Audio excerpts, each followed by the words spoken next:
Hello, Durud and Shalom. Hi, everyone. How's my audio? Thank you for being here. Don't forget to like the stream. We are going to be responding to Tucker's new show against Israel. And I just decided that I need to watch this with you guys. I don't want to watch this alone. I can't deal with this much BS just by myself. I was like, let's just go live with my buddies on the live stream so that we could suffer through this together and respond to it together. How is that? How is that? Does that sound like a good idea? Let's see all the BS that he actually starts spreading here. How's my audio? Question number one, how's my audio? Question number two, have you liked the stream? Question number three, if you haven't liked the stream, why have you not liked the stream? Why? What's wrong with you? Anyways, we got a super chat already. Thank you, Reincarnation Entertainment, saying we all need to communicate better and more often. Well, that's what we're here for. Thank you for the super chat. 10 out of 10. Okay, so thank you. 10 out of 10. Okay, audio is great. Oh, wait a minute. Let me see if I have the background remove. Okay, reduce mic background noise. I have that on already. Okay, because I didn't have it in my previous streams and nobody told me. Now I have it on, so now it's good. All right, so let's just watch what Tucker has to say because there's a lot here. I don't even know if I'm going to be able to finish all of it today because we have a group call together after this show. So I want to make sure that we could get to that. By the way, let me know if you guys are going to be in the group call. As you can see, it's happening in 2 hours. I should put the link to this community for you guys in the chat so you could join the group call if you wanted to, right? So I put so we have a group call in 2 hours. We just hang around and just talk about politics with each other. Everybody could open their mic and be part of the discussion. I put the link, and once you come into the group, make sure you go to the calendar section so you can see when the next group call is happening and then join it. So the next one is happening 2 hours. So come there. It's free. We could just hang around and just talk about politics and all of this stuff together. Okay, so that's that. All right, let's get this. That's enough fluff.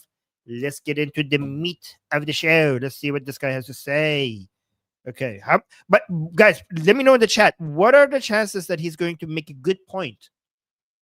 Like, actually, that's very he has a good point there. What are the chances? What are the chances this is going to happen? Let me know in the chat. And pretty much every morning you wake up and open your phone and think to yourself, I wonder if this roiling fight on the right is still ongoing, the fight over who's a Nazi and who's Nazi adjacent and who should be platformed and who should be deplatformed. That fight, the one that has mesmerized ex-users across the world. What is that? No, the conversation regarding you platforming Nick Fantas, you moron, is not about why you platformed him. I mean, some idiots might say that, but the main point is that why did you not challenge him? We saw that you're capable of challenging people in your own idiotic way when you talk to Ted Cruz. So it's not like you treat everybody like that. Like, just go look at how you treated Ted Cruz, somebody who supported Israel, and how often you challenged him and how often you interrupted him and actually pushed back against him. And then compare that to a Nazi-loving, Hitler-loving, Stalin-loving, anti-Israeli, Jew-hating little. I'm trying not to swear. And just look at that and look at the way that you treated him with no pushback, no serious pushback. Like, I know there was a mild one, a pretend one, but it was like, just compare the two. That is the criticism.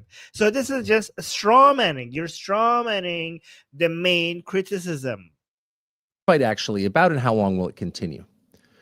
Well, the first thing to know about it is that it didn't start 3 weeks ago with Nick Fuentes' appearance on a podcast. No, this has been a fight taking place mostly behind the scenes since January. And that tells you a lot about what it's actually about. So here's how it began. Donald Trump inaugurated January 22nd of this year. Almost immediately after, he is visited at the White House by the first head of state to come to Washington, the Prime Minister of Israel, Benjamin Netanyahu. And the visit is not simply a congratulatory visit. They're not actually allies in any sense. Remember that. They are allies. United States and Israel are allies, you idiot. In what world the United States and Israel are not allies? In what world? Like, do you like how? I'm trying to not swear. Like, how idiotic, how ignorant do you have to be to categorize it like that? And also, every single state state leader that visits the United States is not just congratulatory, it's about something political. Why does this man, I just noticed this, why does this man have a framing of a picture that says Fatima on it? I know, why is there I mean, I'm not suggesting anything, I'm genuinely asking. I'm ex-Shia Muslim, and Fatima is for Shia Muslims is a holy person. Is the daughter of Muhammad. Is a very, very holy person in Shia Islam. They might deny it, but yeah. But and also, I thought that this is a Fatima that has nothing to do with it. There's a crescent. There's a Islamic logo right next to her name as well. What the hell is that? Can somebody explain that to me? I don't know why there's a Fatima there. This is Shia Islam. Why there's a Christian symbol and also an Islamic symbol there? I have no idea what this is about. Okay, Fatima is the site of a great miracle in Spain. Okay, that's what it is. Okay, then why there's an Islamic symbol there too? Benjamin Netanyahu was one of the very first to congratulate Joe Biden after the 2020 election. So there's probably not a lot of warmth there, just guessing. No, there was a purpose to the visit and the subsequent visits by the Prime Minister of Israel to Washington. And that was to get American support for a regime change war in Iran to overthrow and replace the government of Iran, which the nation of Israel sees as its primary regional threat. It's not Israel's. It's not just a threat to Israel. The Islamic Republic is a threat to the world. Iran has all kinds, and also a regime change in Iran is beneficial for everybody, not just for Israel, which the nation of Israel sees as its primary regional threat. Iran has all kinds of very dangerous conventional weapons. The United States spends a lot protecting Israel from those missiles. And Israel is also concerned that at some point, Iran will either make or buy a nuclear weapon, leaving Israel no longer the only nuclear-armed nation in the region. So that's what it's actually about. And yeah, that should concern everybody in the world. For the Islamic Republic to be nuclear, to have nuclear weapons, like that would be a threat to the entire planet. You want Islamists to have nuclear weapons, especially ones that have imperialist agenda, expansion agenda. In fact, their agenda is to take over the entire planet. I mean, guys, even the North Koreans, North Koreans do not have, their agenda is not to take over the entire planet. Even the Islamic Republic of Pakistan doesn't have this agenda to take over the entire planet. Even the Taliban in Afghanistan don't have the agenda to take over the entire planet. But the mullahs in Tehran do have that agenda. I grew up there. They mentioned this to us every single year in school. This was part of our education. This was part of our media.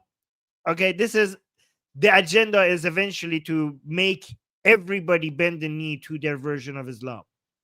So yeah, it's not a very good idea to let these kind of people have nukes. I don't think so. It's actually more dangerous than even Pakistan and North Korea having nukes. Point, Iran will either make or buy a nuclear weapon, leaving Israel no longer the only nuclear-armed nation in the region. So that's what it's actually about. And to be honest, you can see from Israel's point of view, if you're trying to identify long-term serious threats to you, Iran would be at or near the top of the list, especially. Iran is not actually the problem. It's the Islamic Republic that is the problem. Iran is actually the solution, because if you do regime change in Iran, if Iran gets a state, and by the way, it's the Iranian people who will be doing the regime change if you just let them. The regime, the government that would reflect the will of the people in Iran would be a strong ally of Israel. So Iran is not the problem. It's the occupying regime in Iran that is a problem. Iran is actually the solution. Since Israel has taken out almost all the other threats. So it really It's just Iran. The question is it in America's interest to participate in that war? And make no mistake, Israel wouldn't last 3 days in a war by itself against Iran. In fact, probably not even 24 hours. Ha! Are you sure about that, Tucker? Like, coming from the same person that said if United States went and participated in the war against the Islamic Republic even a little bit, this will start World War III, and Trump went and bombed Fordo and Natanz and the nuclear sites in Isfahan, and none of that happened. So I don't think when it comes to military stuff, Tucker, you should have learned from that experience. You should be more humble when you're talking about military capabilities and the consequences of certain actions. I think you should shut the fuck up maybe a little bit, because you obviously have no clue what you're talking about. And if you're talking about Israel's dependence on United States for its military capabilities, then based on that criteria, based on that metric, well, then United States would also not be able to defend itself without other countries either, because it's the modern world, Tucker. Everybody is reliant on everyone else. Do you think the advanced weaponry that the United States has would it be able to produce those? Would that trade with other countries? Would that the rare earth metals that it imports from other places? Would that all the intelligence that it actually took from other places, the best of the best from all around the world, to come to its academia and contribute to its scientific progress? Without all of that, without the global trade that it has with the rest of the world and the order that it maintains all around the world, do you think the United States would be able to do all of these things without the presence of other countries and the relationship that the United States has with them? No. So it's not just Israel. It's not just Israel that needs United States. It's also United States needs the rest of the world. Every country needs other countries to be able to become strong. I mean, the reason, I mean, I know you isolationists don't understand this, but the reason why United States is a superpower, it's because it is of its reliance and cooperation and alliance with the rest of the world. In fact, the reason why United States has such a powerful military is because it understood that how much of its power is reliant on this global order, that it produced such a powerful military so it could protect that, because it understood that all this power comes from maintaining all of the trade and stability that is happening around the world. That's why United States produced such a powerful army. It knows that its power comes from other places. So it's not just Israel that relies on other people. It's also your country. Israel's population centers would be taken out by Iran's conventional weapons. By the way, Israel has done with the support that Israel gets. I mean, with the alliance, it's not just free support. This is not charity. United States is not giving charity to Israel. United States is getting more from Israel than what it's giving to Israel. Israel this is really good investment. You know, United States might be giving Israel money that comes back to United States, because it comes with the condition that Israel needs to buy from United States its weaponry from America. But what United States gets in return is Israeli soldiers fighting United States enemies far away from its borders. So United States might give money and weapons, but Israel pays back 100 times more in blood. Every time an Israeli soldier is dying, that is 10 U.S. soldiers not dying, because it would have taken 10 U.S. soldiers to do one Israeli soldier's job, because they're so far.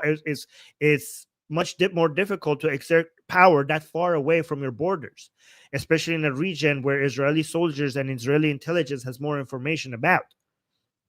So Israelis are doing what your citizens would want your soldiers not to do. Like, basically, it's every time you see an Israeli soldier shooting at an enemy, that's also America's enemy.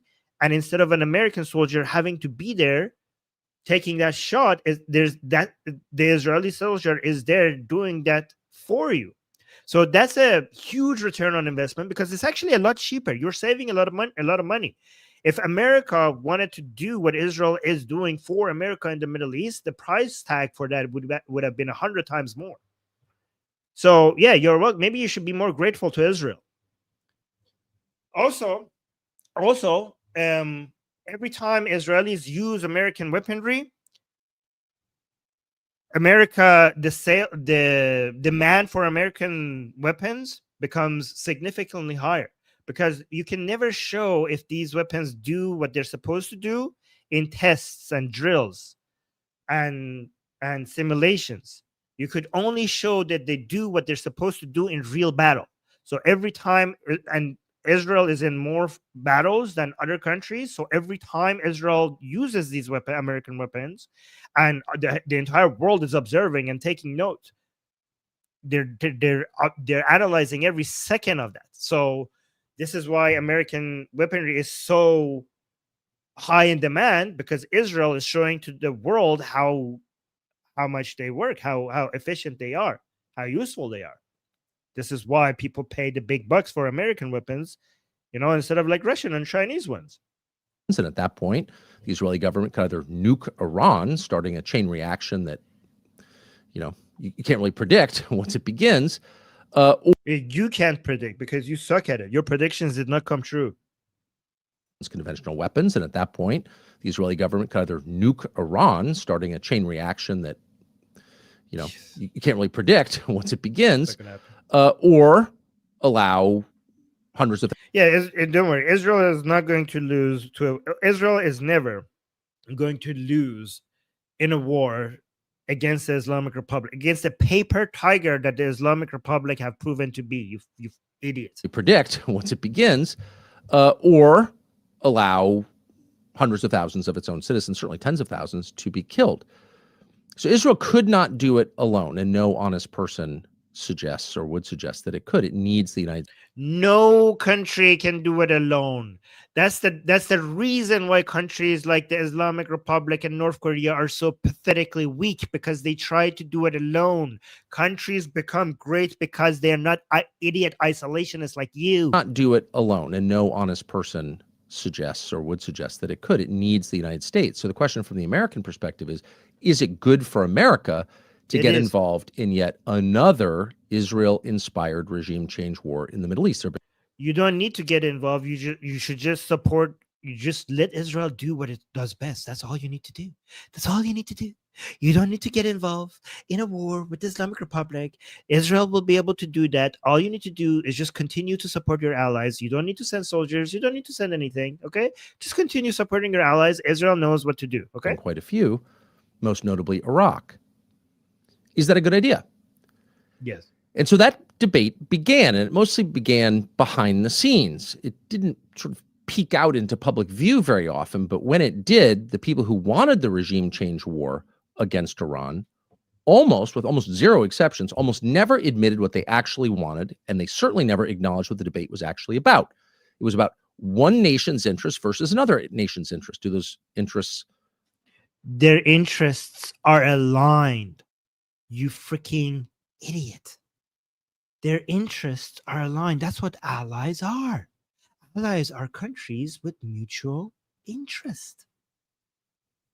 Convene? Are they the same thing, or are they at odds with each other? I can see what would be a good idea for Israel to want this. Is it a good idea for us? That's the debate. Yes. Let me tell you, okay, Tucker, maybe talk to me, okay? I grew up in Iran, okay? We were told since childhood that Israel is the tiny little Satan. It's the baby Satan. It's the little Satan. And we have no problem crushing the little Satan. And then we will crush the little Satan, and then eventually we will go to the big Satan. Do you want to guess who the big Satan is? Do you want to guess who are they talking about? This is just the little Satan that is standing in our way to get to the big Satan. So we need to crush the little Satan so that we could get to the big Satan. America is the big Satan, according to them. So the reason why these people want to destroy Israel is because they're standing between them and you. That's why they want to destroy Israel. That's the whole point. That is the whole point. Okay? So maybe you should be a little bit more grateful that Israel is standing in the way because you're the actual target. Took place. And it didn't take place because almost from the beginning, the people who wanted regime change war with Iran made the debate instead about, why do you hate the Jews? You're a Nazi. Yeah, because you guys, because of the double standard. Yeah, I can see why people might think that this has something to do with hating Jews because of all the double standard against Israel. But also, this is very rich coming from somebody that blamed the Jews for murdering Charlie Kirk. And don't tell me you weren't doing that again. Like, don't come on. Like, come on. I mean, come on. Everybody knows what you were doing. Like, oh, people were trying to make this about the Jews, says the man that compared Charlie Kirk to Jesus and his murder to Jews killing Jesus. Sure, it's not about, guys, this has nothing, absolutely nothing to do with Jews at all. Okay. From the beginning, the people who wanted regime change war with Iran made the debate instead about, why do you hate the Jews? You're a Nazi. And of course, that was never what the debate was about, because Israel. That has always, says the man. Guys, isn't it coincidence? Because this guy also thinks that the Allies were on the wrong, like the evil guys in World War II, right? This guy, go look at all of the debates that he has, right? He thinks like the UK was the evil side of World War II, and he's like sympathetic to the German narratives during World War II. Okay, so is this all a coincidence? Didn't like that? Oh yeah, so World War II, the Allies were not actually the good guys, and Charlie Kirk was killed like Jesus by Hamas eating people. And then and then the same people who say these things also think Israel is just bad for America. And we just have to believe that these are it's just a coincidence that all of these align. It's just a coincidence that the same people who think that the Allies were the evil people in World War II just are anti-Israeli completely for out of concern for American interests. Nothing to do with Jews. Absolutely, positively sure that this has 0%, nothing to do with Jews at all. Sure. Okay. The nation of Israel, the one with the parliament, the Knesset, and the military, the IDF, and lots of people and tech firms, and is not, by the way, exclusively Jewish, and it isn't actually the same as all Jews in the world at all. And in fact, there are a lot of Jews around the world who have mixed feelings about Israel, or certainly don't want a regime change war in Iran. But the people who do... Oh, guys, some Jews agree with me. So I'm not anti-Jewish because there are some Jews who agree with me. Okay. Well, most Jews don't. Most Jews are Zionist. Don't bring me your... guys, the Nazis had favorite Jews. The Nazis had favorite Jews that they celebrated. So don't tell me that, bring me some token Jews as a way to prove to me that you're not anti-Jewish. Want that in the United States. Israel's proxies in the United States, its defenders, its professional defenders in the U.S., immediately made the debate about the Jews.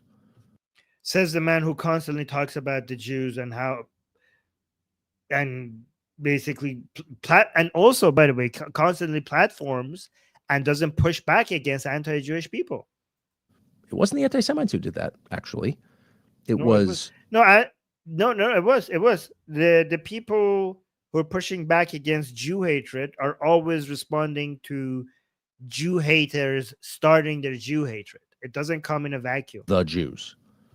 It wasn't the anti-Semites who did that, actually. It was, yes, it was. the defenders of Israel in the United States, not all of whom are Jewish, to be clear, they're the ones who made the debate from the first day. Why do you hate the Jews? Because they correctly recognize that you hate the Jews. And so for those who were hesitant to get into another regime change war, it's intimidating because you're happy to have a debate any time of day about what's in the interest of the United States, when should we project military force, what can we learn from the last 25 years, et cetera, and you'd probably win that debate because there's no evidence that any regime change war we've engaged in the past couple of generations has helped us. Zero evidence. And everyone. Zero? I don't know. Japan, Germany, Panama comes to mind. I'm sure if I looked, there would be some more. Those are in the past couple of generations. Panama was good. Regime change in Japan was good. Regime change in Germany was good. Do you guys have some other examples? Like, look what the amount of certainty. How could you not remember these examples? These were some really good examples. Last 25 years, et cetera, and you'd probably win that debate because there's no evidence that any regime change war we've engaged in the past couple of generations has helped us. Zero evidence. And everyone. Zero evidence. Look how confidently he says that. I just gave you 3 examples. I'm pretty sure people agree that regime change in Panama and Germany and Japan was ended up being good. I mean, do these people think that United States regime change attempts was only in Afghanistan and Iraq? By the way, Iraq is actually long-term is going to turn out good. But do these people actually think that that was the only, is that the only part of history that they know about? Like, is that what this is? Kind of knows that, including the president of the United States. But if you make everybody knows that, what the fuck are you talking about? Everybody knows that that's false. We have good examples of regime change that worked out. Because there's no evidence that any regime change war we've engaged in the past couple of generations has helped us. Zero evidence. And everyone kind of knows that, including the president of the United States. But if you make it a debate about why do you hate the Jews, then most people are going to opt out because they don't want to deal with it. Most of them don't hate the Jews. You hope. No evidence that they do. But nobody wants to be tarred as a bigot. And so very few people pushed back, very few. In fact, as far as I know, only 2 people, me and Charlie Kirk, actually went and spoke directly to the president to make the case that no, you shouldn't get involved in this.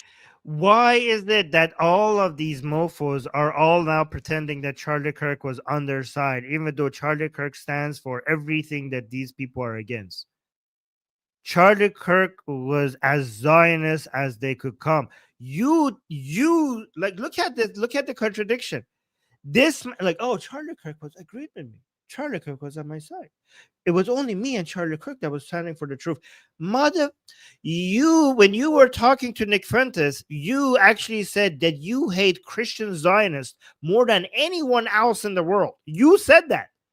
Charlie Kirk was a Christian Zionist. And it's interesting because basically what you said in your interview with Nick Fuentes is that you hate Christian Zionists more than rapists, more than Hitler, more than Nazis, more than racists, more than child molesting, anyway, like more than anything, more than serial killers. You said, not my words, your words. You said you hate Christian Zionists more than any group of people in the world, more than dictators. That's what you said. And if you hate Christian Zionists more than any group of people, well, Charlie Kirk is part of that category. He's one of the most, he was very, very Christian, and he was very, very, very much a Zionist. So now you're pretending like, me and Charlie, we saw it. You and Candace, what is it with you guys that are you, Candace, and even Nick, who used to swear at Charlie, is like pretending like, oh my God, he was such a great guy. You mother, like, you guys are now trying to jump on the bandwagon of like people supporting Charlie Kirk now that he's dead, now that he's not alive to speak for himself. You're like, oh yeah, he would. If he was alive, he would have called you out. In fact, Charlie Kirk called Candace Owens's narrative demonic. That's what he called it. And then yet you have the audacity to act like he was on your side. Candace Owens was even trying to make him, Charlie Kirk, Catholic. He was trying to convert him after he died, pretending that he was going to become a Catholic. And now this is basically exactly what Candace does.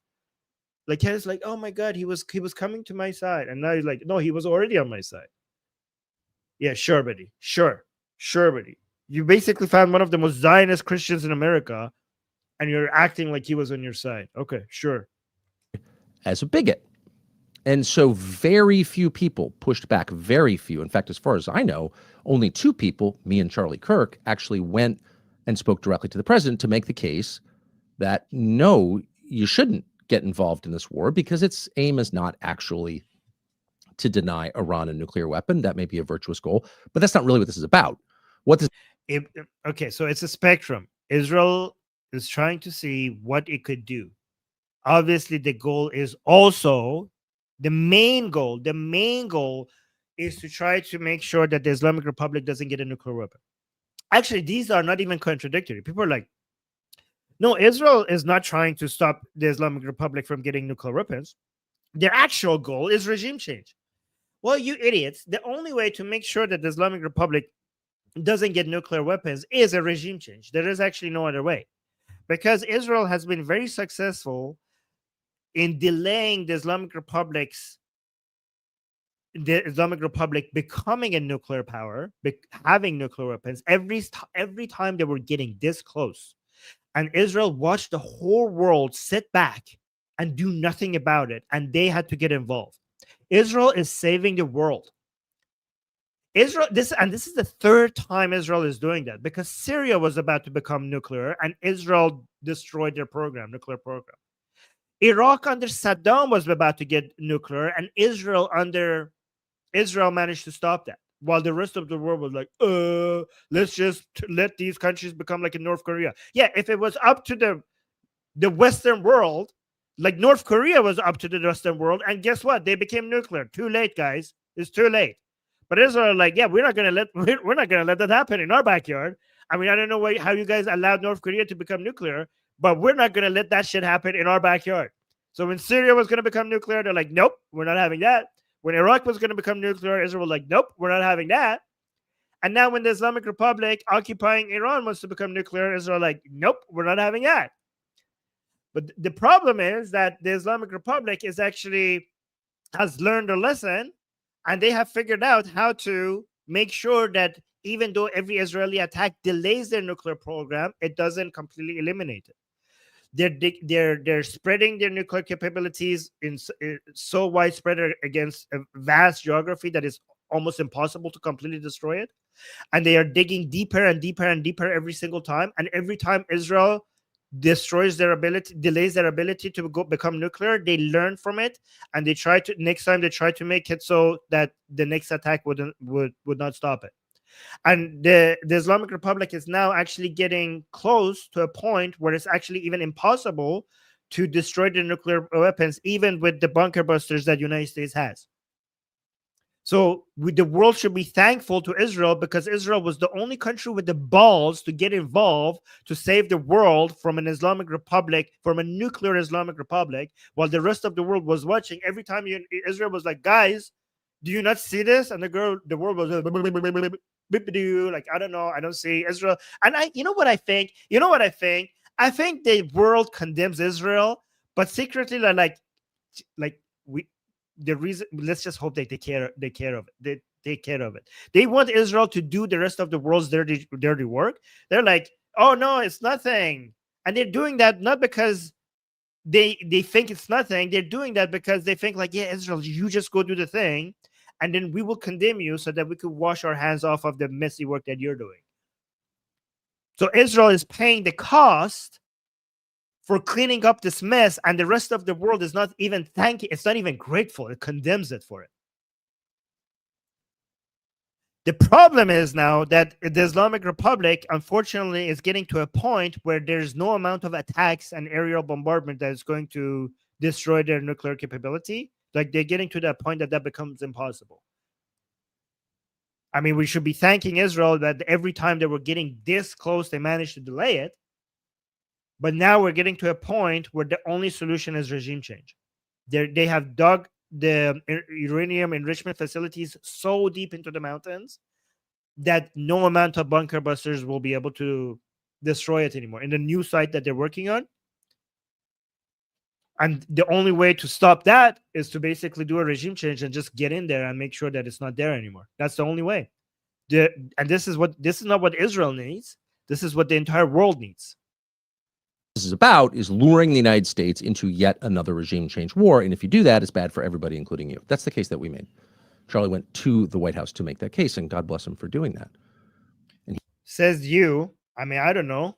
You're a lying sack of shit, so I don't believe you. He was hated for doing that. Hated for doing that. But he did.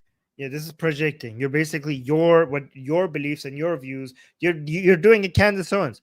I like this is basically a Candace Owens. Candace Owens was telling me, like, guys, believe me. Charlie was about to become Catholic like me any second. Sure, buddy, sure.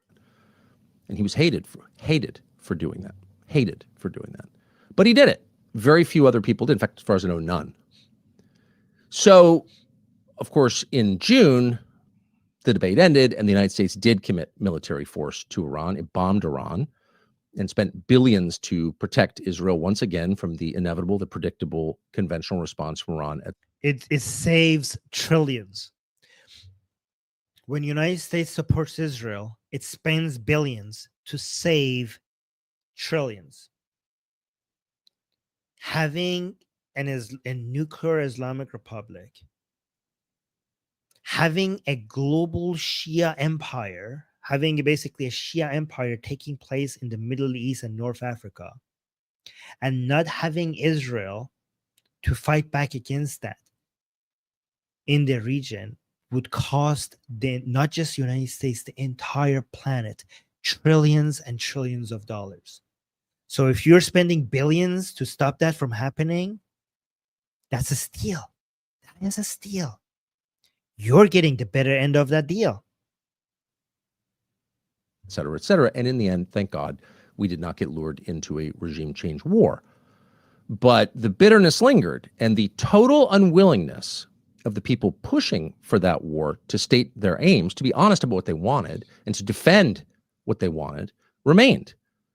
They understood from the very first day that they could not win that debate. They didn't want that debate.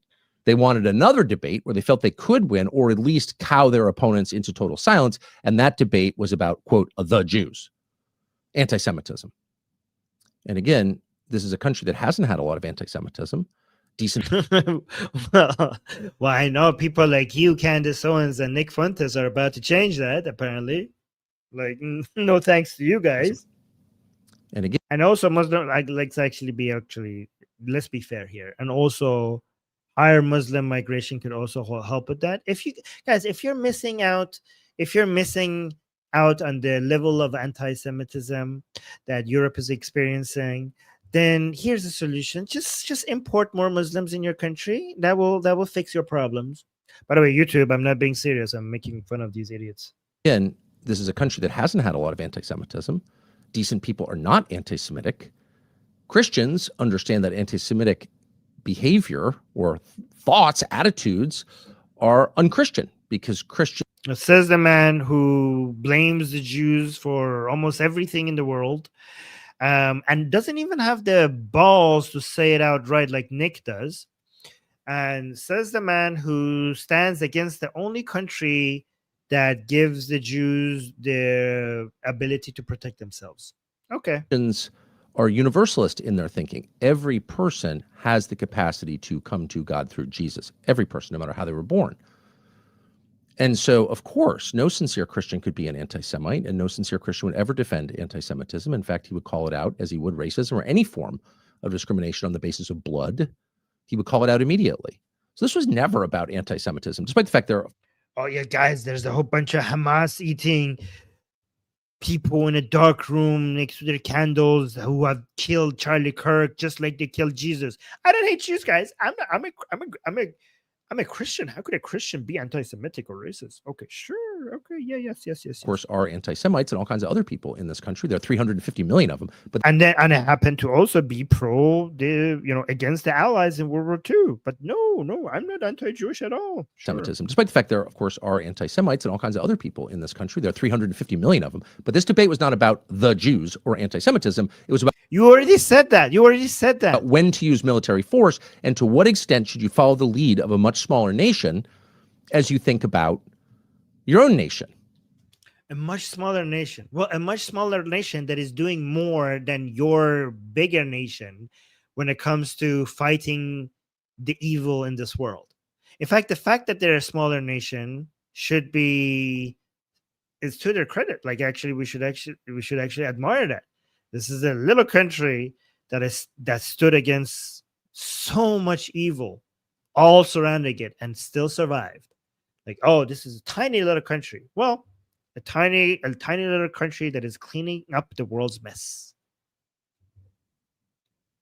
Lead of a much smaller nation as you think about your own nation. And for a lot of people, this was enormously frustrating since Donald Trump was elected for the. Yes, somebody in the chat is saying my nation is bigger than yours. like in this case, it's not size that we should. And for a lot of people, this was enormously frustrating since Donald Trump was elected for the second time last November on a platform that explicitly promised, and this is why he was elected, to help the United States, which is in tough shape and getting worse. And everybody knows that.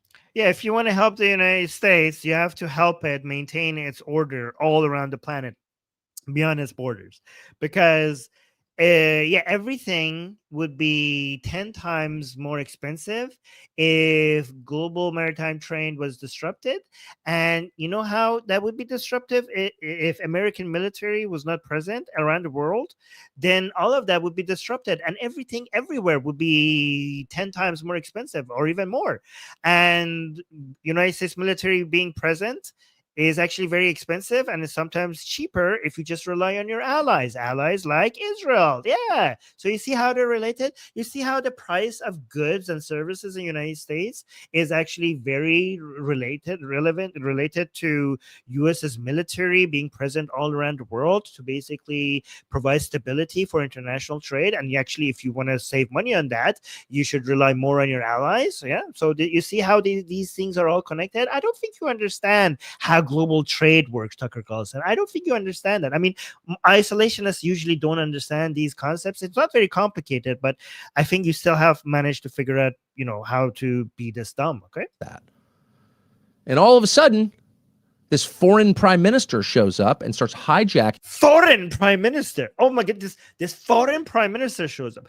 Well, Tucker Carlson, I don't know why you're using foreign as a way to attack somebody, but given that your country doesn't have a prime minister, every prime minister would be a foreign prime minister. I don't know. I don't think you needed to add the word foreign there. I know what you're doing there, okay?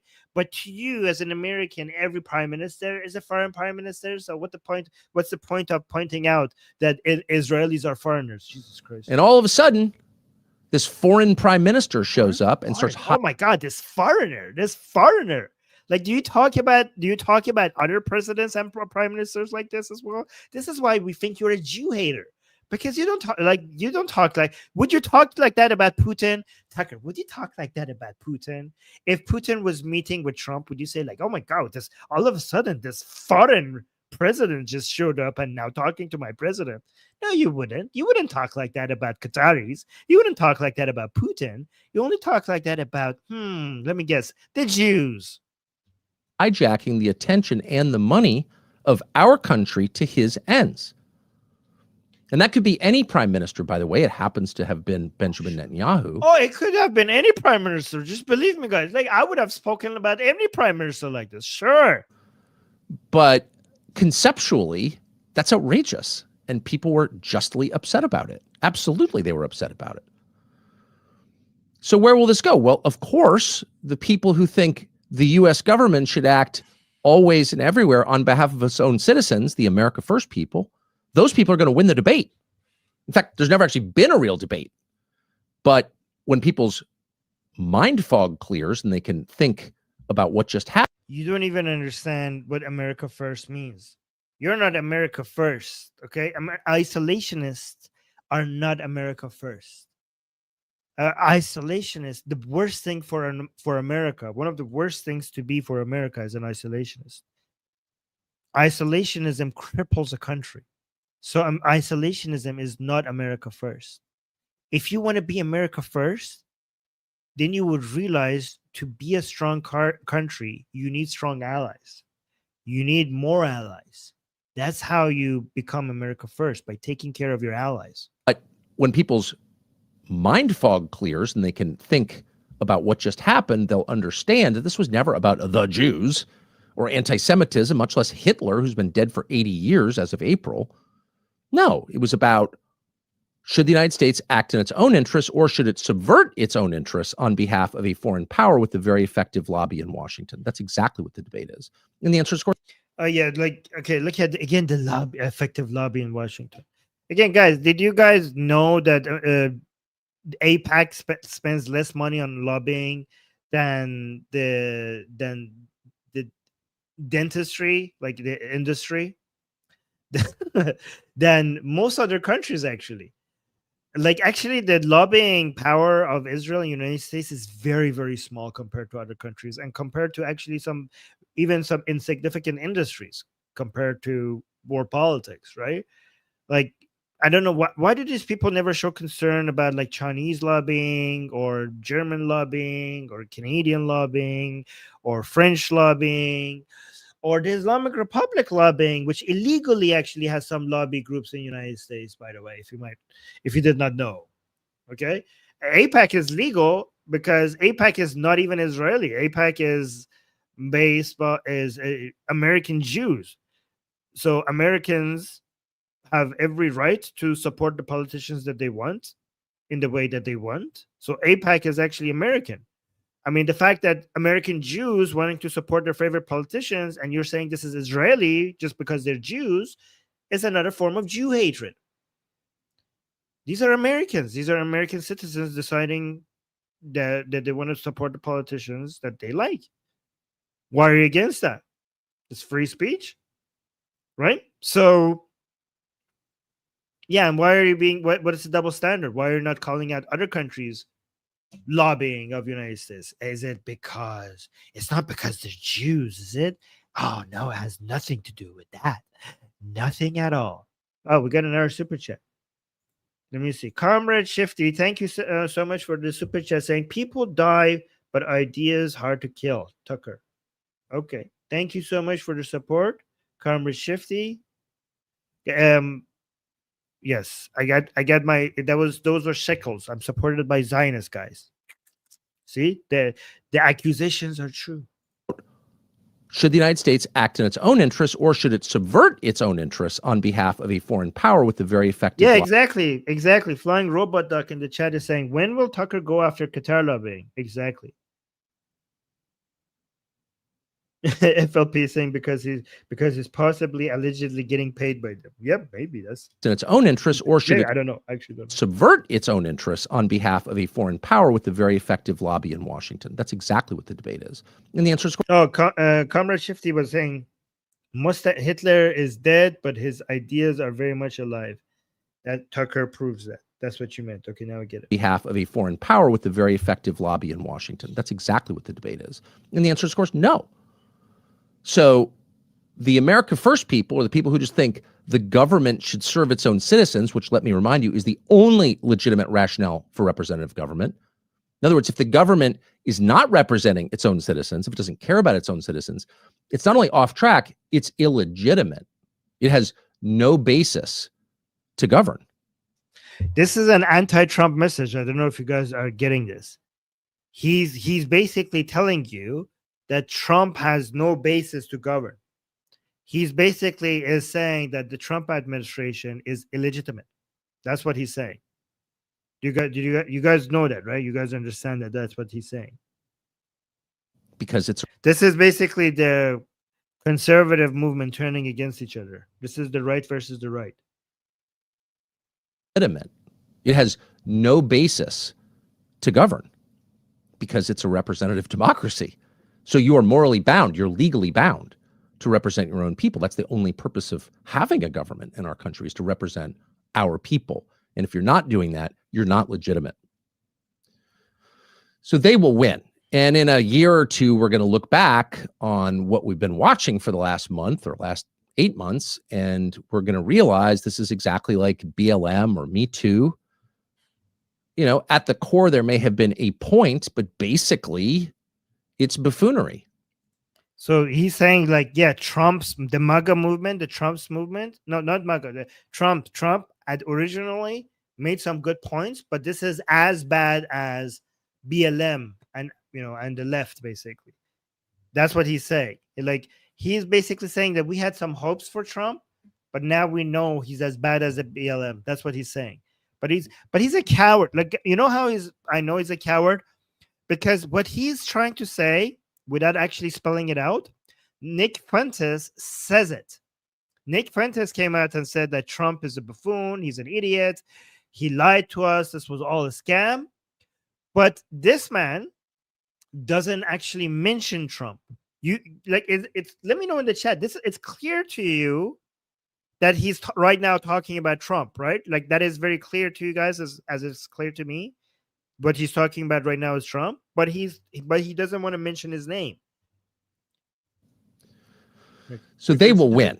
And in a year or two, we're going to look back on what we've been watching for the last month or last 8 months, and we're going to realize this is exactly like BLM or Me Too. The last 8 months, this is like BLM and Me Too. They're saying Trump is like BLM and Me Too. You know, at the core, there may have been a point, but basically it's buffoonery. It is an effort to divert your attention from the real crisis. And we're going to wonder, wait a second, since when did the institutional right, conservatives, people who run the think tanks and the dumb little magazines nobody reads, and the people who blow Viet on Fox News, since when did those people become completely committed to identity politics and censorship? Identity politics. The person that is obsessed with other people's identities. I mean, when you had Nick Fuentes, why didn't you push back against him for caring so much about identity politics? Because they are committed to identity politics. That's what this is. It's identity politics. Of course.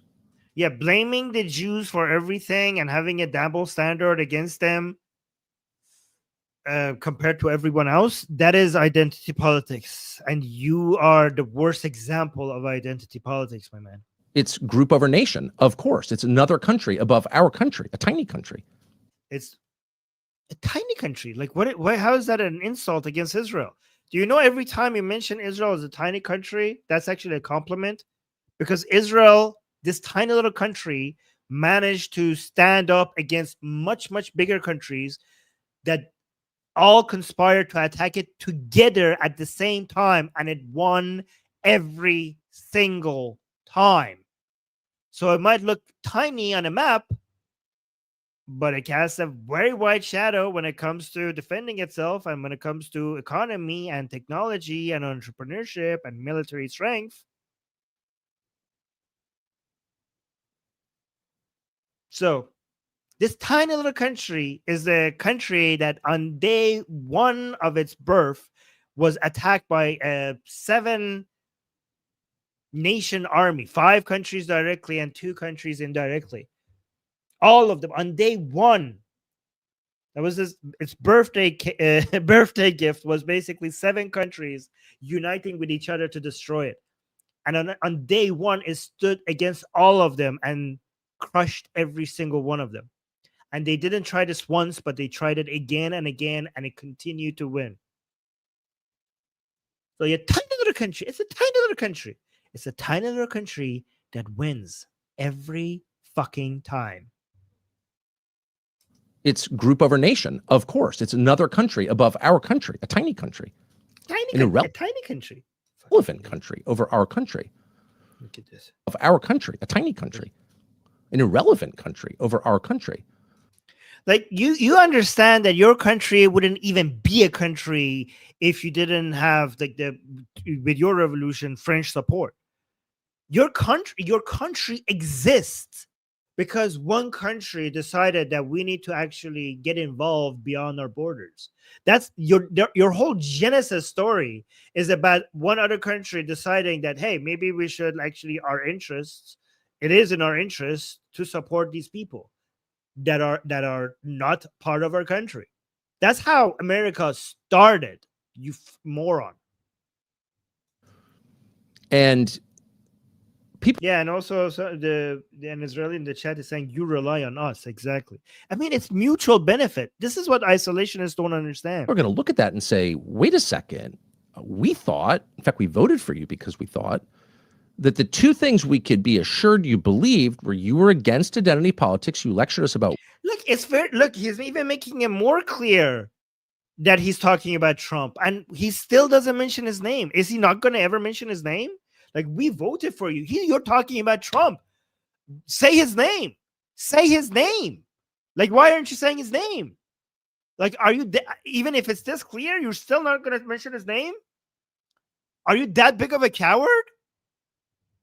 I see why Nick Fuentes is actually passing you in popularity. I see why that's happening. Did he steal your balls in the interview? Hey, wait a second. We thought, in fact, we voted for you because we thought that the two things we could be assured you believed were you were against identity politics. You lectured us about woke for like 10 years. You're against woke because you're against identity politics. You're against tribalism. And here you are, not only. Yeah, you know how you could actually show that you're against tribalism? By not being tribal when you cooperate with other countries. And you're doing the tribalism. You're like, oh, we like America first means that we don't work with anyone else. That's your version of America first. Like, fuck everyone else. That's what you think America first means. So I don't think Trump is being tribalistic when he thinks America first means that, oh yeah, we actually will work with other countries. That is actually less tribalistic than you, okay? Woke because you're against identity politics. You're against tribalism. And here you are not only embracing it, but using it as a cudgel to hit people in the face. How is that tribalism? How is working with people who are not a member of your tribe tribalism? Isn't that the opposite of tribalism? And maybe even more shocking, we knew for a fact you were against censorship. Somebody in the chat is saying, bring on some of these Jew haters. Let's see if they have the balls to speak up and back up their BS. I mean, these people won't talk to me. I mean, they're so big. I mean, they're so big that they're unreachable. But if you could help me out, make this happen, tell them you know what? Maybe this will work. Tell them this Iranian who supports Israel wants to debate with you and tell you why regime change in Iran is a good idea and why supporting Israel is not just good for the United States. It's good for Iranian people. It's good for the United States. It's good for the whole planet. Okay? Maybe that should be our angle. Go to other shows, email people, and tell them to come and email me and debate me. Okay? Here, let me put my email here. This is my email, armin.navobi@gmail.com. Go give them my email and tell them that this is it's an Iranian Zionist. Tell them it's true. Tell them here's an Iranian Zionist. Go debate him. And maybe even more shocking, we knew for a fact you were against censorship. I mean, isn't that the whole point of the Trump election? We're against censorship. You can't censor people in a free society. You can't have censorship in a democracy. How will you? Who's censoring you? People in the face. And maybe even more shocking, we knew for a fact you were against censorship. I mean, isn't that the whole point of the Trump election? We're against censorship. You can't. Oh, guys, he mentioned his name. Censor people in a free society. You can't have censorship in a democracy. Who's censoring you? Who is censoring you? See, how will you have the information required? And also, censoring is, you can censor people in a democracy as long as the government is not doing it. Because in the private sector, if the government stops somebody from censoring someone else, basically you're telling them that they don't have the rights to their own platform. If I own a platform, then private property and my freedom of expression dictates that I get to decide who I give it to because it's mine. So in fact, if you tell me that, oh, Armin, this platform is yours, and you decided not to have that person on your platform, Well, that's illegal. You should have that person on your platform. Then you violated my freedom of expression and my right to my property. Freedom of expression means that the government can't censor people. It doesn't mean that the private sector that privately owns their platform, that they can't censor people. They have a freedom of expression as well. They get to choose how they express themselves as well. I mean, if you force me, if I have a platform and the government forces me to have somebody that I don't like on my platform, then that platform is an expression of me and my views. So you're actually taking away my freedom of expression. So these people don't understand what freedom of expression means. Freedom of expression means that the government can't censor people. The government can't come stop you, because as long as the government allows you to say whatever you want to say, then if I censor you on my platform, then you could go on another platform. So for example, if somebody like Nick Fuentes, who hasn't been censored by the government, if he gets censored by YouTube, he then goes to Rumble or somewhere else.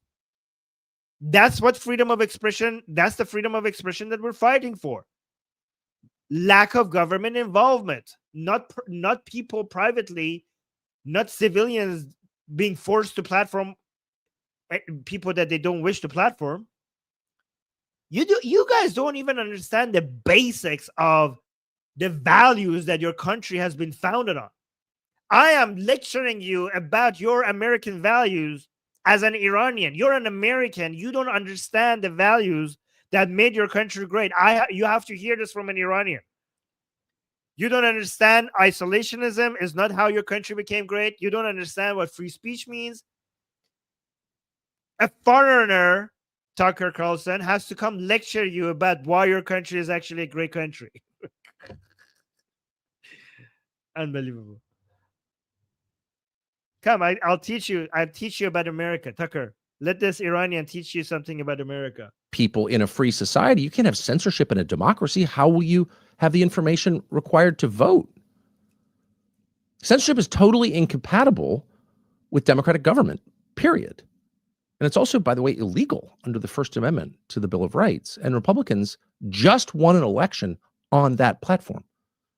And all of a sudden we learn there's really nobody in the world more excited about censorship than a neocon podcaster or a National Review staffer. They just love it. What the fuck are you talking about?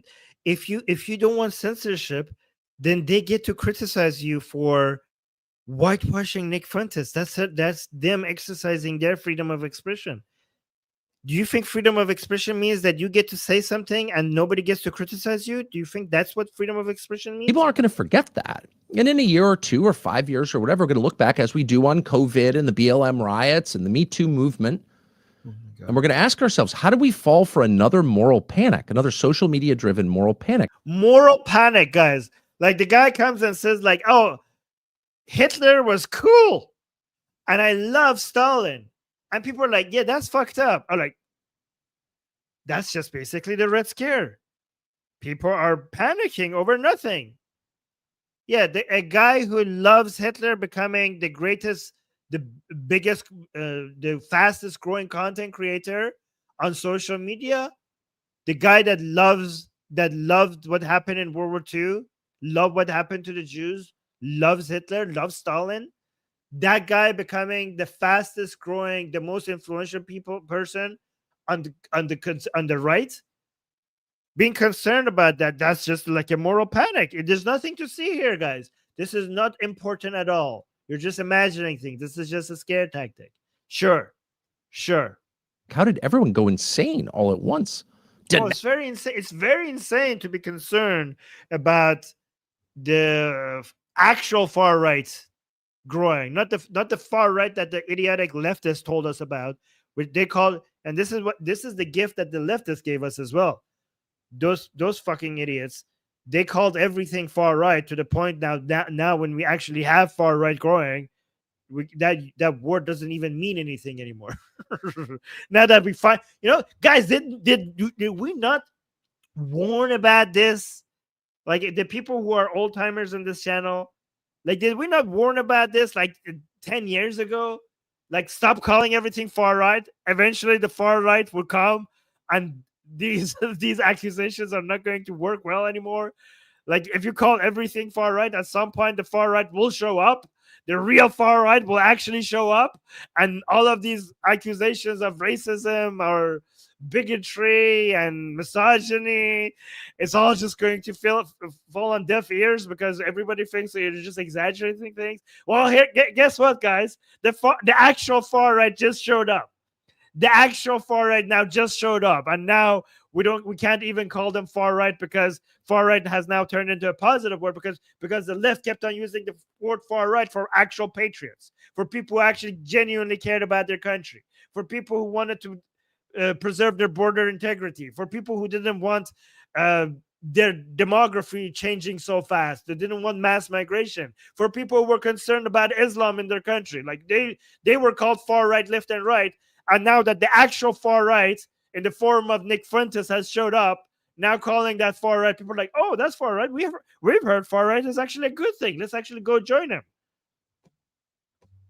So this is actually the left is actually partly responsible for all of this shit happening. Panic, another social media driven moral panic. How did everyone go insane all at once? You're denouncing each other and denouncing old friends and denouncing old friends. Just, God, why are you denouncing people? Why are you denouncing people? It's just a measly Jew hatred. It's just like, they just hate Jews. They're just celebrating Hitler. Not a big deal. You don't need to denounce your friend for just that. It's just a small disagreement. By the way, YouTube, I'm just making fun of these views. This is not my actual views. Do not strike this channel. Drowning themselves because they're caught up in this moment and they can't see that they're betraying the very principles they claimed like 6 months ago they would give their lives for. And those people are going to feel shame, and many of us will feel contempt for them more than we already do. So that's going to happen. They can't win this debate. It's not actually a debate. It's them name calling. So that's going to happen. Oh, by the way, the people who's in the chat who want to debate, like, talk about these things, and if you want to have respectful disagreements with us, I am going to have a group call in about, when is the group call? In about 45 minutes. And I put the link in the chat. You could come in the group call and we could talk about these things. So here, if you go to our group here, so if you, like, the link is in the chat. It's basically school.com/world liberty. And if you come here and if you go to the calendar, you could click on you could see the next group call that we're having, and you could click on it, and then you could join our discussion. It's free. And you could also participate in the community part and post your comments here. But the main thing is in the calendar section, when we have so many group calls and we basically come here and talk to each other. So again, I put the link in the chat one more time. Just join the group. It's free, and then go to the calendar section and look for the next group call. We talk politics. We have discussions there. It's a good place to meet people who are interested in these topics. Okay, so check that out, and the link is also in the description. So let's continue with this. Rest assured. But in the meantime, the rest of us have to listen to an awful lot of a man who a year ago was unknown to most Americans, kind of a third-tier podcaster, TV host, or radio host, or whatever. A guy who was a weekend show on a cable channel, a guy called Mark Levin. And for the last month, we've been watching Mark Levin say things that no one in my lifetime has ever said from the right. Okay, we actually have to figure out what he's talking about regarding Mark Levin. But let me actually look at the super chat first before we see what he's talking about. What did Mark Levin said that nobody has ever heard from, right? Let's actually see. Before we get to there, we got a super chat. Drew in the chat says, a democratic socialist first coined the term neoconservative, and now we have people like Tucker that don't criticize socialists and work with Islamists. They use the term neocon for others, but seem like they are. Neocon. I mean, to be honest, the people who they call neocons, I actually like a lot of them. So to me, when I hear the term, when I hear somebody's a neocon, I think like, okay, it's not sure. I have to double check, but I have a positive association now with that person. Like if they're like, "Oh my god, that guy's a neocon," I'm like, "Oh, so he probably believes in maintaining the world order as it is, and he wants to spend resources on maintaining the world stability that we have right now, that has been very profitable and has been responsible for prosperity and growth and stability all around the world. So if that's what that means, then that's a good that's it. Those are the correct views to have, in my opinion. And thank you so much, Drew, for the super chat. But let's continue with this. Like this. Watch. I don't know where this Jew hatred from the Marxists. Oh, so this is from the Heritage Foundation, right? The Mark Levin is from the Heritage Foundation, right? Right. Like this. Watch. I don't know where this Jew hatred from the Marxists, the Islamists, the neo-Nazis, the grifters. I don't know where they're pulling us and pushing us. What do they want to do with American Jews? What do they want to do? Where are they taking this country? They're destroying it. Oh, what? Okay. Carlson, Owens, Kelly, Bannon, it is a time for choosing. You pick the good guys or the bad guys. You pick America or you pick the Third Reich. Okay, that was pretty based. I don't know about this person's other views, but he's completely right. Do you guys agree with this man? I agree with this man. You pick America or you pick the Third Reich. They're not MAGA. They're not conservative. In fact, they're more Marxist, Islamist, America-hating, Jew-hating thugs than anything else. And let me... Okay, I actually like this guy. I like this guy. You're making me a fan of this guy. Okay. Educate them briefly. The Babylonians couldn't kill the Jews. The Persians couldn't kill the Jews. Huh? Okay, wait. The Persians never tried to kill the Jews. The Persians saved the Jews, sir. The Persians saved the Jews from the Babylonians. And the Jews had a very good time under the Persian rule. The only two empires that the Jews were happy to live under was the Achaemenid Empire and the Sassanid Empire, which were the both Persian empires. The Persians couldn't kill the Jews. The Persians didn't try to kill the Jews. The Persians saved the Jews. The Persians saved the Jews, and this is the reason why the Jews celebrate King Cyrus the Great. There's a reason why Jews love King Cyrus the Great, because the Persians saved the Jews from the Babylonians. So why is he saying the Persians couldn't kill the Jews? Well, they weren't trying. They weren't. Not only did the Persians save the Jews, the Persians spent money. They saved the Jews from the Babylonians and they let them go back to Jerusalem, and they actually spent resources, Persian resources, to rebuild the temple. And this is why Cyrus is beloved by the Jews. In fact, Cyrus is the only non-Jewish person that is revered in the Torah.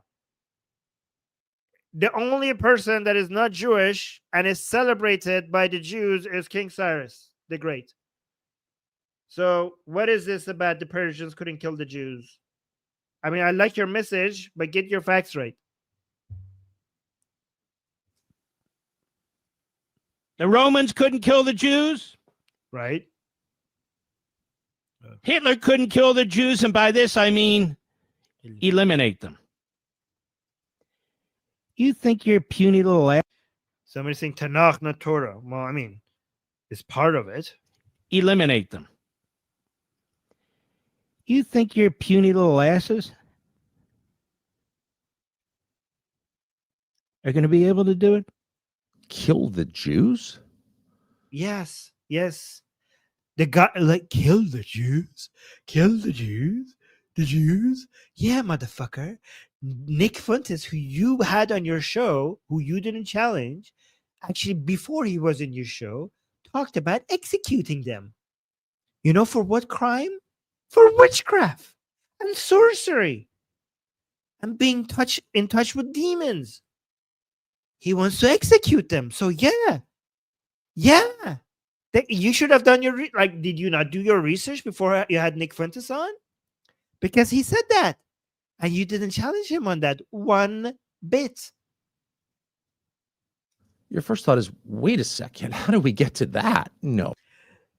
By listening to people you're friends with, Tucker Carlson. That's how we got to that. Oh, just don't want a regime change war against Iran. By the way, a war in which Jews would die, presumably, both in the U.S. military and the IDF. Like, no, don't want to kill anybody. Actually, that's kind of the point. You want to kill the Jews? So the first... Yeah, it says the man that on World War II, he takes the side of Hitler. So yeah, we are concerned about your side, promoting ideas that includes wanting to kill the Jews. Yes. That is not an unreasonable thing to be worried about when it comes to your camp. No, don't want to kill anybody. Actually, that's kind of the point.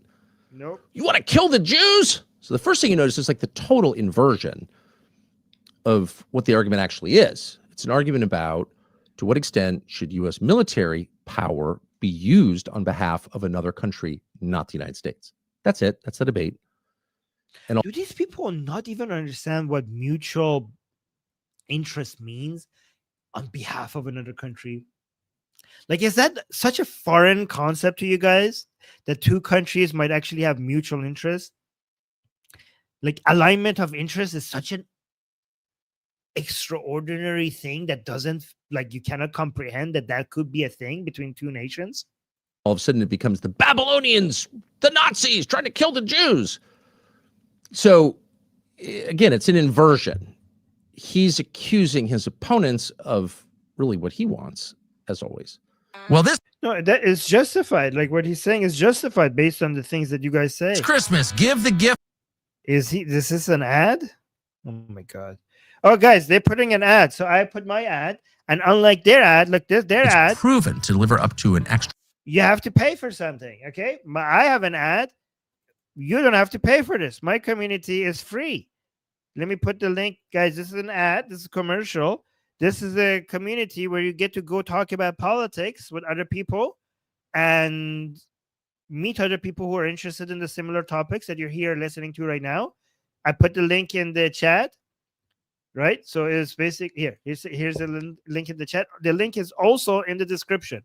And again, once you join the community, go to the calendar section and then look at the next call that we're going to have. And the next call is happening in about 40 minutes. 40 minutes. And basically everybody could come. You don't have to talk. If you want to talk, you could open your mic and talk. But you could also just listen to us talking about different topics, including today's topic even. Right? And if you don't want to join our group calls, just join the communities. Just go to the community tab and just talk to other people about your different opinions. Okay? So you can see that the next call is happening in 35 minutes, actually, right? So again, World Liberty Battle Camp, and I will put the link one more time in the chat. Join it now.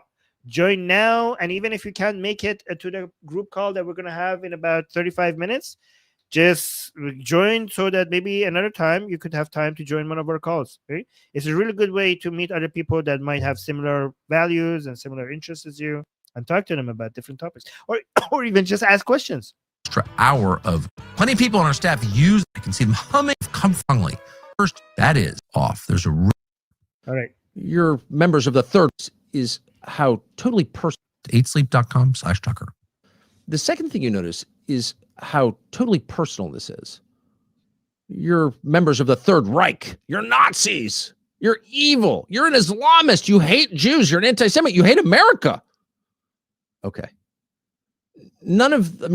I mean, I don't know if you hate America, but your ideas are anti-American.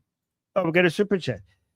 Comrade Shifty just with the super chat saying Tucker can't name one time U.S. soldiers actually fought for Israel, like in a real war. IDF does the heavy lifting. U.S. collecting the benefits. That's actually a good point, Comrade Shifty. That's a very good point. Very well put. That was nice. Good job. That's a very good point. Okay. Yes.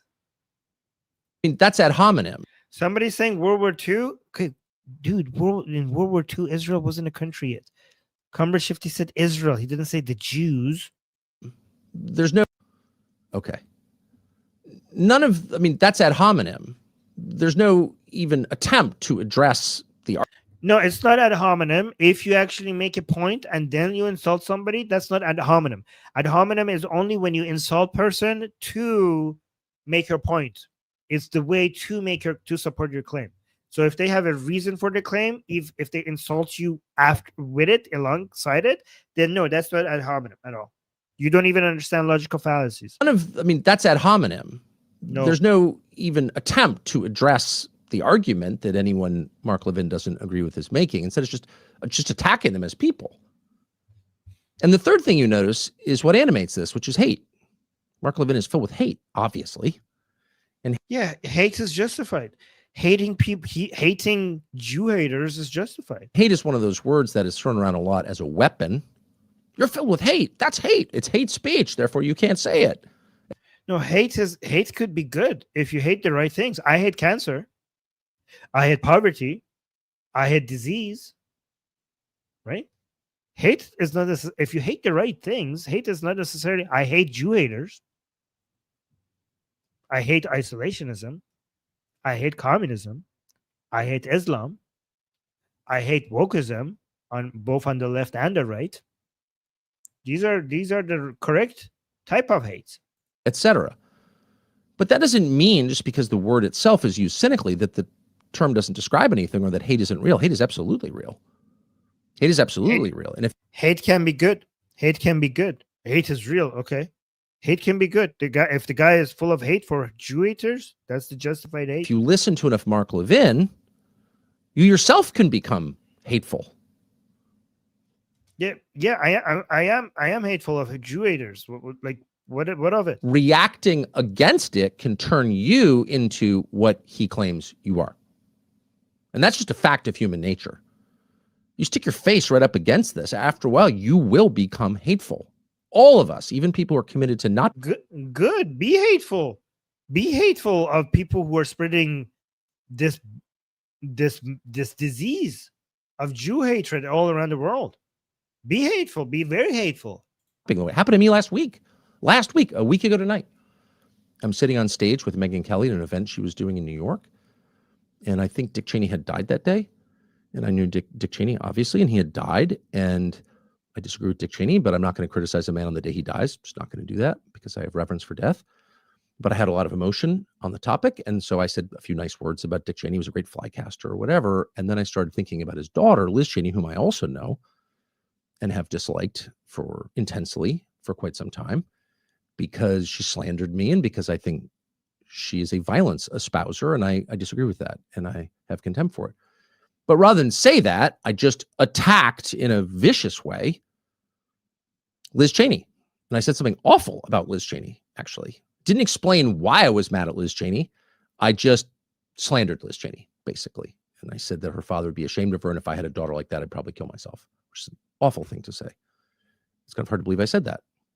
But in my mind, I was thinking of all the people I dislike, Liz Cheney would probably be at the top of the list. And so therefore, because I dislike her personally, because I know her personally, and it's actually one of the conservatives that has actually better views than the rest. Some of you isolationists. Because I so disagree with everything about her political views, I'm the opposite of Liz Cheney.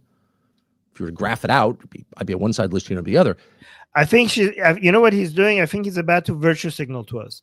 We're like, oh my God, I completely disagree with her, but I'm going to try not to hate her.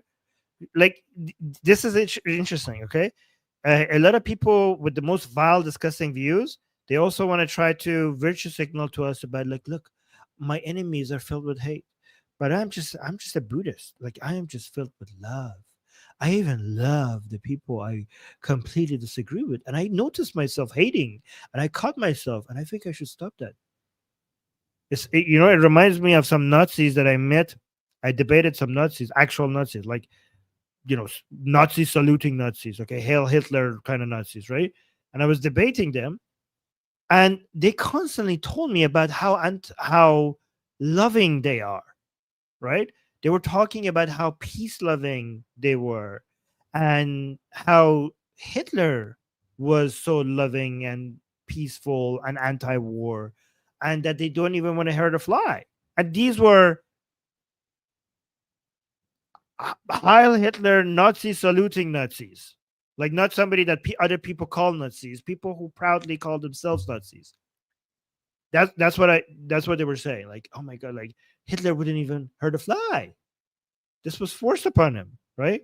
And we are anti-violence. That's what they were saying to me, right, in that debate. It's actually recorded. Okay, it's very interesting. I met them in person. And this, I think this is about, he's going to virtue signal this to us right now. Opposite of Liz Cheney. If you were to graph it out, I'd be on one side, Liz Cheney on the other. Because we disagree so profoundly, I told myself, clearly I must have told myself, that you could say anything you want about Liz Cheney. She's not really human. You can say anything you want, including something really awful and nasty, like if I was her dad, I would kill myself. Who thinks like that? Who talks like that? Well, I did. But now I'm a better person. I figured out that my old ways was wrong. I'm a better person now. I'm not hateful. My enemies are hateful. I used to be hateful, but now I am better. And so I just want to say I'm sorry to Liz Cheney, and I mean that too. I mean that. I shouldn't have said that. I'm sorry I said that. I will not stop disagreeing with Liz Cheney until she changes her views. I hope that she does. But there is never an excuse to talk about people like that. And that kind of is the trap here. Mark Levin is almost 70 years old. This was a huge virtue signal. Like, look, I am so good. I even went back and thought about the times that I were hateful unjustifiably, and I reflect on these things and I try to stop the hate within me. This was a huge virtue signal, wasn't it? It was. No, I mean, no one's going to eat the dog food here. Okay, that is not a message anyone's going to buy. So the fear is not that Mark Levin will take over American politics. That's not going to happen. The fear is that we become Mark Levin. By staring at Mark Levin too much, we become him. Another way of putting it is, the fight is not against Mark Levin and the many Mark Levins out there, the screamers, the slanderers, the impugners of character, the liars. The real fight is within ourselves. The real fight is against our own nature, our own natural inclination to, in the face of Mark Levin, become Mark Levin. And the cost is to us. Oh my God, this motherfucker is lecturing us about other people being evil and we need to be better. Oh my God. Okay. You hurt yourself. Don't become evil. Because what's the point? What is the point? And the only way to prevent yourself from becoming that person is by admitting that you've acted like that person and apologizing for it sincerely, not in a fake way. Oh, I'm sorry if you didn't like it. No, I'm sorry, because that's wrong. And it's exactly what I don't like about someone else. And I don't. Oh my God, guys, I'm being touched. Such a great person. Are you guys touched in the chat? About myself when I do it. And I'm going to try not to do it again. And of course I will do it. Probably by the end of the show, I'll do it again because I'm prone to that, because I get mad. But we need to say every single time we do that, no, I'm sorry I did that. And I'll try my best not to do it again. So really, you guys really understand this has nothing to do with the stuff that the people are calling him out on his bullshit. And instead of actually responding to them and telling us why they're wrong about the things that they say against them, is like, oh, they are hateful. And let me tell you about how I am not hateful and we shouldn't be like them. Very good job addressing the criticism against you, Tucker. Like, imagine if somebody comes and says, like, imagine if I debated somebody or basically responded to somebody. Like, don't actually address what they're saying against me and just be like, oh, they're just haters. Like, guys, we shouldn't be like them. This is so, I mean, who buys this shit? To keep in mind, as things heat up, don't become the people you despise, or else what's the point? You wind up, I mean, says the man that supports motherfucking terrorists.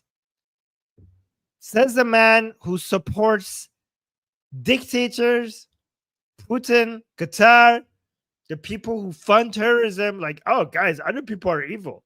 We shouldn't be like them. What is the point if we turned into people who are filled with hate? Says the man that supports basically the most vile, disgusting, evil regimes and terrorist organizations around the world. I mean, what timeline is this? Is this real? Unbelievable. World War is that story.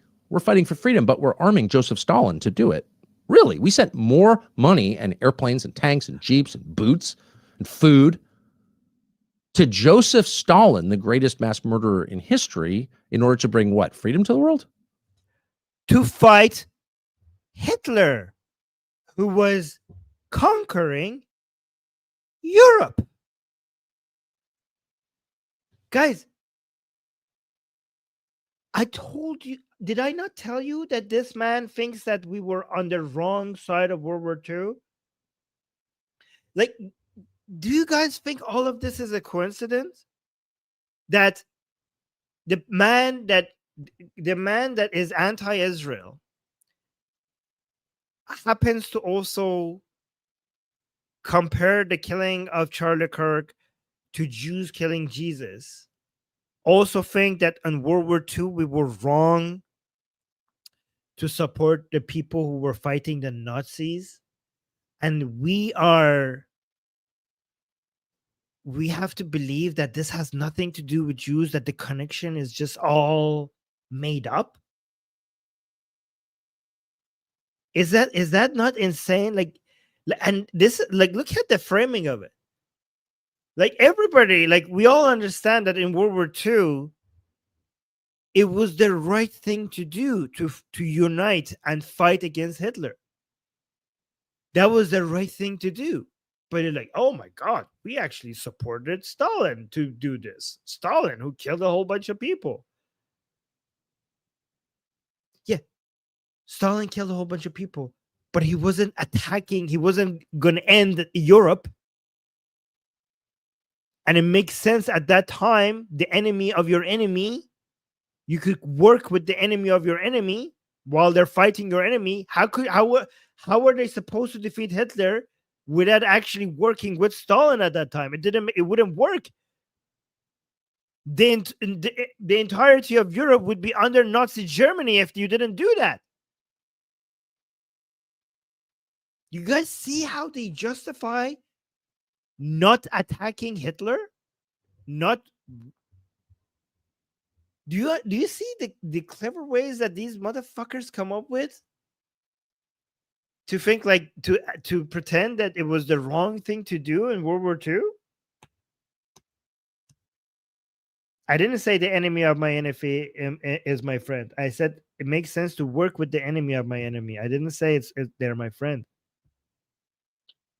Tell me, guys, am I being delusional? Is this not about the Jews? Is this not all, like, that's what they all share? That's what they all, it's all the, like, they're trying to look into your face and promise you that this has nothing to do with the Jews. But when you look at everything, the common factor is Jew hatred. The common factor in all of this is Jew hatred.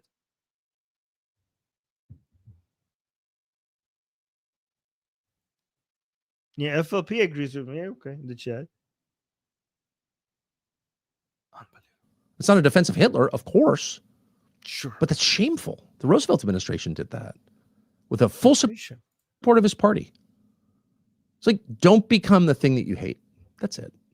The fact that you said the fact that you actually had to say that this had nothing to do with supporting Hitler, you had to say that with multiple things regarding your positions in World War II. Like your positions against Churchill, against supporting, like, working with the Russians, against Hitler. Like, there are so many positions that you have regarding World War II that you have to clarify that this is not about supporting Hitler. Why is it that almost every position that you have regarding World War II requires the clarification that this is not about supporting Hitler? How is it that they're all in line How is it that all of them seem to be in favor of not taking a position against Hitler? And then somehow magically it's also not about defending Hitler. Yeah, guys, like, do these people think we're idiots? I mean, I mean, maybe his followers are actually. I mean, maybe it's justified that he's saying this, but I don't know. I think no, I don't think. I think his followers know what he's doing, because I don't know, because I saw a lot of posts by his fans that people that they said like, oh yeah, we know he's talking, like his fan base keeps claiming that obviously he's talking about the Jews, but he has to talk like this so that he could survive. So the people who love him many times admit that this is Tucker knows what he's talking about, and he's telling us that the Jews are the problem, but in a way that he could continue fighting. Right? This party. It's like, don't become the. Yeah, somebody in the chat saying it's called dog whistling. Yeah, exactly. I'm saying 100% his followers are dumber than him. I don't know if you could actually be dumber than him. Thing that you hate. That's it. And if you don't do that, if you allow yourself to get carried away, so mad that you start mimicking the hate that's coming at you, what happens? Well, of course, it flowers into violence. Like, that's inevitable. We're very close to that now. In fact, we're there in some ways. It's happened. We're still talking about a political assassination, a friend's political assassination. He's like, yeah, actually, if he was alive, I think he would be your enemy right now, given how far you have gotten against Israel. On September 10th, Charlie Kirk was murdered because of this.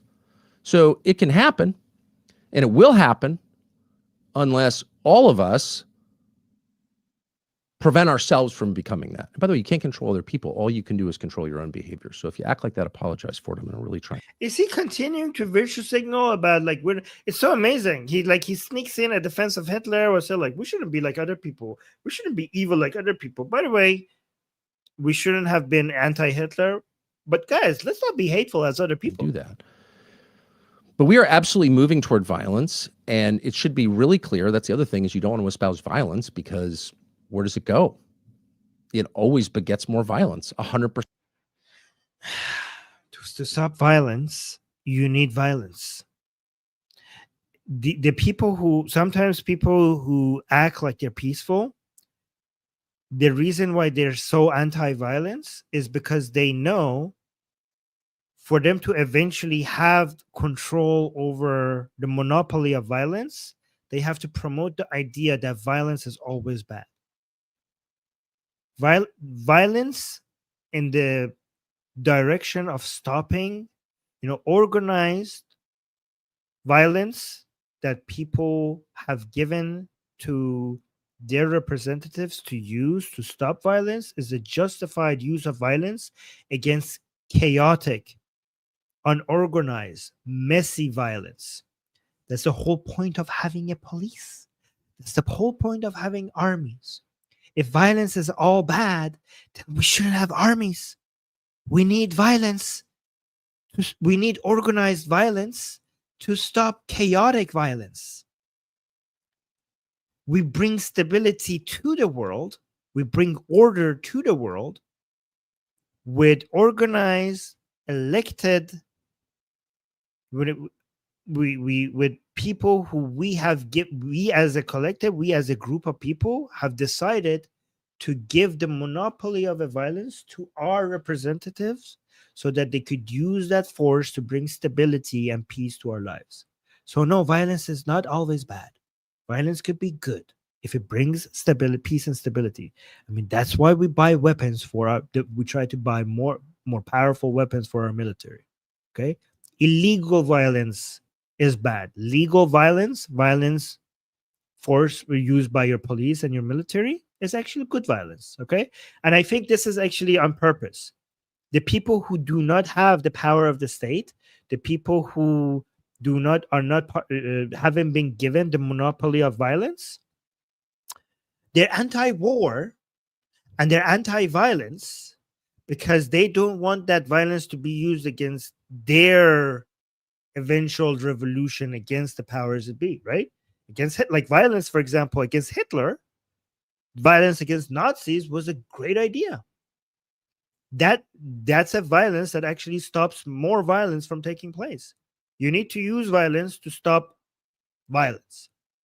You cannot wish violence away. You cannot beg it to go away. You cannot negotiate with terrorists. You cannot just talk to them and be like, hey, can we just all get along?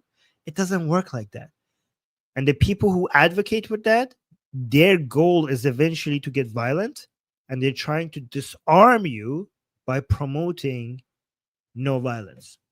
They are the first people who will use the maximum level of violence as soon as they get the chance. And history proves that the people on his side were actually the most violent. Hold on. We got a super chat. Drew is saying, how can we find and watch the debate with you and neo-Nazis, Armin? Oh, it's on BitChute. I could go find the link and then tell you where. I can't post it on YouTube because YouTube is very sensitive about that. But I will go find it.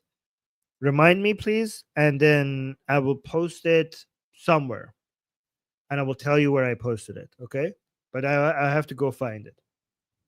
It's a BitChute somewhere.